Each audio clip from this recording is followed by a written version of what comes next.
Sí, nós estamos muito contentes depois do êxito do ano passado de Open Monumento Dag. Viaja aqui nós organizando a duas edições que toma lugar na São Nicolás. Nós também celebramos um tique de história de São Nicolás e o monumento de São Nicolás. Onde é monumento não, edifício não histórico, lo está abrir. Nós temos 6 em total que lo está abrir, maneira por exemplo, Watertoren, Uncle Louis Store,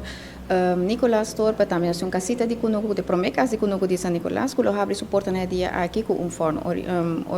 original ainda. Nós generam por bem o aqui, nós temos casita de palo de Feliz e onde tour e monumento não tem diferentes atividades. Abrilo vai ter 6, mas também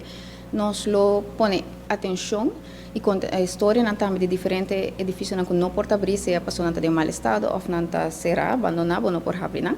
Mas se nós lo traz a história aqui de lá de uma ou outra forma, se arriba o website de openmonumentendag.nl, também lo tem tours não,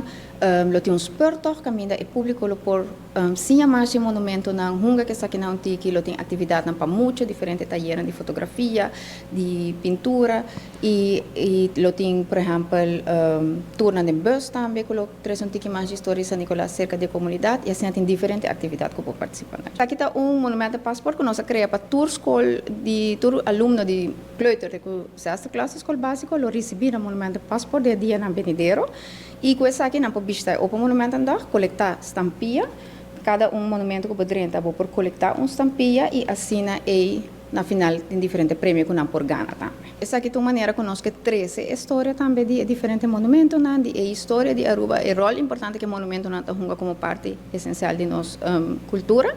e assim nós quer 13 a comunidade também em contato com os monumentos, né, de diferentes atividades. Sim, o monumento andar lo dia 1 de junho de 10 horas para 5 horas, para 10 horas mais exatamente nós lo tem abertura e tem diferentes atividades que vou participar com o por exemplo, exposição,